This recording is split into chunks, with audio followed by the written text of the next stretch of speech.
ಅಂಜಲಿ ಅಂಬಿಗೇರ ಹತ್ಯೆಯನ್ನ ಖಂಡಿಸಿ ಭಾರಿ ಪ್ರತಿಭಟನೆ ಬಳ್ಳಿಯಲ್ಲಿ ನೇಹಾಳಂತೆ ಅಂಜಲಿ ಹತ್ಯೆಯಾಗಿರೋದಕ್ಕೆ ಖಂಡನೆ ವ್ಯಕ್ತವಾಗ್ತಾ ಇದೆ. ಜೊತೆಗೆ ಭಾರಿ ಆಕ್ರೋಶ.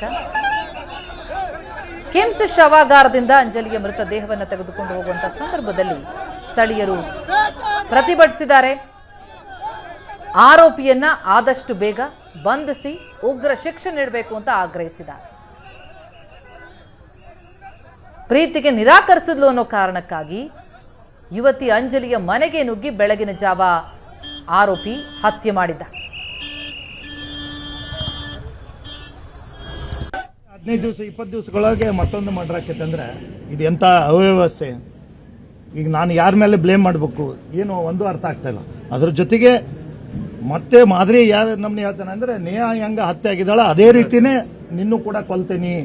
ಮುಂಜಾಗ್ರತವಾಗಿ ಫೋನ್ ಮಾಡಿ ಮನೆಗೆ ಬಂದು ಧಮಕಿ ಹಾಕಿ ಬೆಳಿಗ್ಗೆ 4 ಮಂದಿ ಅವ್ರ ಸಹೋದರ ಅವ್ರ ಮನೆಯಲ್ಲೇ ಎಲ್ಲರೂ ಅದಾರ, ಅವ್ರ ಅಜ್ಜಿ ಅದಾರ, ಅವ್ರ ಅಕ್ಕಂಗಿರ ಅದಾರ, ಎಲ್ಲರೂ ಹಾಡಾಗಲ್ಲ ಅವ್ರ ಮುಂದೆ 5 ಇನ್ನು ಬೆಳಗ್ಗೆ 5:30ಕ್ಕೆ ಅಂದ್ರೆ ಬಾಗ್ಲಾ ಬಾರಿಸಿ ಈ ರೀತಿ ಕೃತ್ಯ ಮಾಡಿದ್ದಾರೆ. ಇದಕ್ಕೆ ನಾನು ತೀವ್ರವಾಗಿ ಖಂಡಿಸ್ತೇನೆ.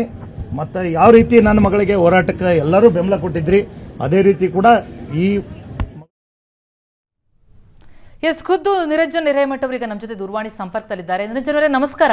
ನಮಸ್ತೆ ಮೇಡಮ್. ನಮಸ್ತೆ ನಿರಂಜನ್ ಅವರೇ, ನಿಜಕ್ಕೂ ನೇಹಾ ಕಳೆದುಕೊಂಡಿರುವಂತಹ ನೋವನ್ನೇ ಸಹಿಸಿಕೊಳ್ಳೋದಕ್ಕಾಗ್ತಾ ಇಲ್ಲ ಅಂತದ್ರಲ್ಲಿ ಅಷ್ಟರಲ್ಲಿ ಮತ್ತೊಂದು ಅಂಥದ್ದೊಂದು ಪ್ರಕರಣ ಆಗುತ್ತೆ ಅಂತಂದ್ರೆ ನಿಜಕ್ಕೂ ದೊಡ್ಡ ಆಘಾತ. ಈ ಪ್ರಕರಣ ನೋಡಿ ಏನ್ ಹೇಳ್ತೀರಿ ತಾವು? ಏನ ಯಾವ ಕಡೆ ಸಾಕ್ತಾ ಇದೆ ಸಮಾಜ ಅಂತ ಅನ್ಸುತ್ತೆ ಅಂತ? ಫಸ್ಟ್ ನನ್ನ ಮಗಳಿಗೆ ಆಯ್ತು ಮೇಡಮ್. ನನ್ನ ಮಗಳ ಹತ್ಯೆ ಆಗಿ ಈಗ 27 ದಿವಸ ಆಯ್ತು. ಈಗ ಸಡನ್ಲಿ ನನ್ನ ವಾರ್ಡ್ನಾಗ ಪಾಪ ಬಡ ಹೆಣ್ಮಗಳು ಏನ ಕೂಲಿ ಕ್ಯಾಟ್ರಿಂಗ್ ಮಾಡ್ಕೊಂಡ್ ಜೀವನ ಮಾಡ್ಕೊಳತ್ತ ಹುಡುಗಿ. ಅವ್ರ ತಾಯಿ ಕಲ್ಯಾಣ ಮಂಟಪದಾಗ ವರ್ಷಿ ಜೀವನ ಮಾಡೋರು ಮಾಡಿದ್ದಕ್ಕೆ ಅಂತವ್ರ ಮನೆಗೆ ಈ ರೀತಿ ಇವರು ದುರ್ಘಟನೆ ಮಾಡ್ತಾರಂದ್ರೆ ಯಾರ ಅದಕ್ಕೆ ಹೊಣೆಗಾರ? ಯಾವ ರೀತಿ ವ್ಯವಸ್ಥೆ ಇದೆ ನೋಡಿ. ಗೃಹ ಇಲಾಖೆ ಇಷ್ಟೊಂದು ಫೇಲ್ಯೂರ್ ಆಗಿಬಿಟ್ಟಿದೆ.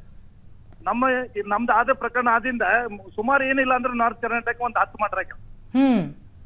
ಇದಕ್ಕೆ ಯಾರು ಗೃಹ ಇಲಾಖೆ ಐತೋ ಇಲ್ಲೋ ಅನ್ಸ್ಬಿಟ್ಟೈತಿ. ಅಂದ್ರೆ ಇಂತ 10 ಪ್ರಕರಣಗಳಾಗಿದೆ ಅಂತಿರ್ತಾವು ಅಲ್ಲಿ. ಹೌದು, ನಾರ್ತ್ ಕರ್ನಾಟಕ ನೋಡಿ ಮೊನ್ನೆ ಮಡಿಕೇರಿ ಒಳಗ ರುಂಡ ತಗೊಂಡ ಹೋಗಿ 2 ದಿವಸ ನಾಪತ್ತೆಕ್ಕನ. ಹೌದು, ಈ ರೀತಿ ಎಲ್ಲರೂ ವಿಕೃತ ಮನಸ್ಸದವ್ರು ಆಗ್ಬಿಟ್ಟಾರೆ. ಅವ್ರಿಗೆಲ್ಲ ಹ್ಯಾಬಿಟ್ ಸೇರೆ ಸಪ್ಲೈ ಆಕೈತಿ, ಗಾಂಜಾ ಸಪ್ಲೈ ಆಕೈತಿ. ಇಂತ ವಿಕೃತ ಮನಸ್ಸದವ್ರನ್ನ ಬೆಳೆಸ್ತಾರೆ. ಭಯ ಹೋಗ್ಬಿಡಿದೆ ಅಂತ ಅಂತೀರಾ ನಿರಂಜನ್ ಅವರೇ? ಯಾವ ಕಾರಣಕ್ಕೆ ಇಷ್ಟು ಧೈರ್ಯವಾಗಿ ಬಂದು ಒಂದು ಕೊಲೆ ಮಾಡ್ತಾರೆ, ಒಂದು ಜೀವ ತೆಗೆಯೋ ಮಟ್ಟಕ್ಕೆ ಹೋಗ್ತಾರೆ ಅಂತಂದ್ರೆ? ಕಾನೂನದು ವ್ಯವಸ್ಥೆ ಮೇಡಮ್, ಕಾನೂನದ ವ್ಯವಸ್ಥೆ. ಆಮೇಲೆ ಶಿಕ್ಷೆ ಬಹಳ ಕಡಿಮೆ ಇದೆ. ಶಿಕ್ಷೆ ಅವ್ರಿಗೆ ಗೊತ್ತಿದೆ ಒಳಗ್ ಹೋಗಿ ಹಿಂಗ್ ಹೊರಗ್ ಬರ್ತೇವೆ ಅಂತ ಹೇಳಿ. ಆ ಶಿಕ್ಷೆ ಒಳಗ ಬಹಳ ಅಂದ್ರೆ ಬಹಳ ಬದಲಾವಣೆ ಆಗ್ಬೇಕು. ಜೊತೆಗೆ ಈ ಪ್ರಕರಣದಲ್ಲಿ ನಿರಂಜನ್ ಅವರೇ ಅಂಜಲಿಗೆ ಬೆದರಿಕೆ ಒಡ್ಡಿದ್ದ ಆ ಬಗ್ಗೆ ಆಕೆಯ ಅಜ್ಜಿ ಕೂಡ ಪೊಲೀಸರ ಗಮನಕ್ಕೆ ತಂದಿದ್ಲು. ಎಚ್ಚೆತ್ಕೊಳ್ಬೇಕಿತ್ತು, ಪೊಲೀಸರು ರಕ್ಷಣೆ ಕೊಡ್ಬೇಕಿತ್ತು, ಆತನನ್ನ ಹಿಡಿಬೇಕಿತ್ತು ಅಲ್ವಾ? ಅವಾಗೆ ಇಮಿಡಿಯೇಟ್ಲಿ ಅವ್ನ ಅರೆಸ್ಟ್ ಮಾಡಿ ಅವ್ನ ಜೈಲಿಗೆ ಹಟ್ಬೇಕಾಯ್ತು. ಇವ್ರು ಬೇಫಾಮಾಗಿ ಅವನ್ನೇ ಸ್ವಲ್ಪ ನಿರ್ಲಕ್ಷ್ಯ ಮಾಡಿಬಿಟ್ರು. ಅವನು ಅದನ್ನೇ ಕಾಯಿ ತುಳ್ಕೊಂಡು ಬೆಳಿಗ್ಗೆ ಗಾಂಜಾ ನಿಷೇಧಕ್ಕೆ ಬಂದು ಹಾಕ್ಬಿಟ್ಟ. ನಿಜ ನಿಜ. ಆದಷ್ಟು ಬೇಗ ಅವನ ಬಂಧನ ಆಗ್ಲಿ, ಜೊತೆಗೆ ಒಂದು ಪಾಠ ಆಗ್ಲಿ ಇಂತಹ ಕಿರಾತಕರಿಗೆ ಅಂತ ನಾವು ಆಶಿಸ್ತೀವಿ. ಬಂಧನ ಆದ್ರೆ ನಡೆಯಂಗಿಲ್ಲ ಮೇಡಮ್. ನ್ಯಾಯ ಕೊಡ್ಸೋರು ಯಾರು ಬಡವರಿಗೆ? ನಂದು ಆಯ್ತು, ನನ್ನ ವಾರ್ಡ್ನಲ್ಲಿ ಆಯ್ತು. ಇನ್ನು ಮುಂದೆ ಸಾರ್ವಜನಿಕ ಸ್ಥಳದಲ್ಲಿ ಎಲ್ಲಾ ಕಡೆನೂ ಹಿಂಗ ಆಕೈತಿ. ಕಾಲೇಜ್ ಕಲಿದ್ ಹೆಂಗ, ಜೀವನ ಮಾಡೋದು ಹೆಂಗ ಬಡವರು? ಸಾಕಷ್ಟು ಕೂಲಿ ಕಾರ್ಮಿಕರು ಇದ್ದಾರೆ, ಅವ್ರಿಗೆಲ್ಲ ಮಾಡೋದು ಹೆಂಗ್ ಹೇಳಿ?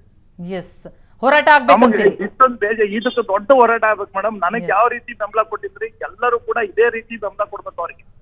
ಒಟ್ಟು ಇದೊಂದು ದೊಡ್ಡ ಇದಾಗಿ ಬೆಳಿಬೇಕು. ಏನೋ ಇನ್ನೊಮ್ಮೆ ಯಾರು ಕೂಡ ಮುಟ್ಟಬೇಕಂದ್ರೆ ಹೆಣ್ಮಕ್ಳು ಕಣ್ಣೆತ್ ನೋಡ್ಬೇಕಂದ್ರೆ 10 ಸಲ ವಿಚಾರ ಮಾಡ್ಬೇಕು. ನಿಜ ನಿಜ ನಿಜ ನಿರಂಜನ್ ಅವರೇ, ಹಾಗಾಗ್ಲಿ ಅನ್ನೋದು ನಮ್ಮ ಆಶಯ ಕೂಡ. ಆದಷ್ಟು ಬೇಗ ಉಗ್ರ ಶಿಕ್ಷೆ ಆಗ್ಲಿ ಹಂತಕನಿಗೆ. ಥ್ಯಾಂಕ್ ಯು ಸುವರ್ಣ ಜೊತೆ ಮಾತನಾಡಿದ್ದಕ್ಕೆ. ನೇಹಾ ತಂದೆ ನಿರಂಜನ್ ಹಿರೇಮಠ್ ಪ್ರತಿಕ್ರಿಯಿಸಿದರು.